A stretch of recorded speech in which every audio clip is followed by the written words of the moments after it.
నేను తెలంగాణ ప్రజల ఇష్టను వింటుంటా. నేను 25 ఏళ్ళుగా నిరంతరంగా తెలంగాణ ప్రజాక్షేత్రంలో తెలంగాణ ప్రజల మధ్యలో ఉండి ప్రజల ప్రేమను పొందినోడిని, ప్రజల విశ్వాసాన్ని పొందినోడిని.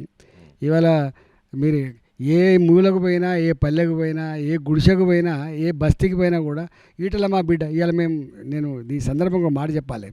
ఇంతకుముందు రూరల్కే కనెక్ట్ అయ్యేది, మీరు అర్బన్ కనెక్ట్ అయినారు కదా. ఇవాళ నేను హైదరాబాద్లో నేను ఎంత అదృష్టవంతునంటే ఈ ఈ 6 నెలల కాలంలో రజనీకాంత్ గారు 6 నెలల కాలంలో మల్కాజ్గిరి ఎంపీ అయిన తర్వాత అరే పేదోళ్ళ కోసం మావాడు ఒక ఉన్నర్రా కొట్లాడతారనే విశ్వాసం అయితే వచ్చింది. నాకు 4 లక్షల మెజార్టీ ఇచ్చిండ్రు రజనీకాంత్ గారు. దాన్ని మొత్తం అస్థిమస్కాంతరం చదవాలి కదా. అసలు వాళ్ళు ఏంది నాకు ఇంత గొప్ప మెజార్టీ ఇచ్చినప్పుడు డెఫినెట్గా నన్ను నిలబెట్టింది. మళ్ళీ తెలంగాణ క్షేత్రంలో తిరగడానికి శక్తి రావడానికి కారకులు మల్కాజ్గిరి ప్రజలు కాబట్టి దాన్ని సంపూర్ణంగా అర్థం చేసుకోవాలి, అస్థిమస్కాంతరం చదవాలని చెప్పి ప్రయత్నం చేసుకున్నా. వాళ్ళకు దగ్గరయ్యే ప్రయత్నం చేసిన. నాకు అనుకోకుండా ఈ హైడ్రా, ఈ మూసి ఇవన్నీ వచ్చినాయి కాబట్టి డెఫినెట్గా నేను తృప్తిగా ఉన్నా. హైదరాబాద్ మొత్తంలో ఇవాళ హైదరాబాద్ మొత్తంలో ఒకడు ఉన్నారా మా కోసం కొట్లాడటం అయితే వచ్చింది. చాలు, ఆ తృప్తి.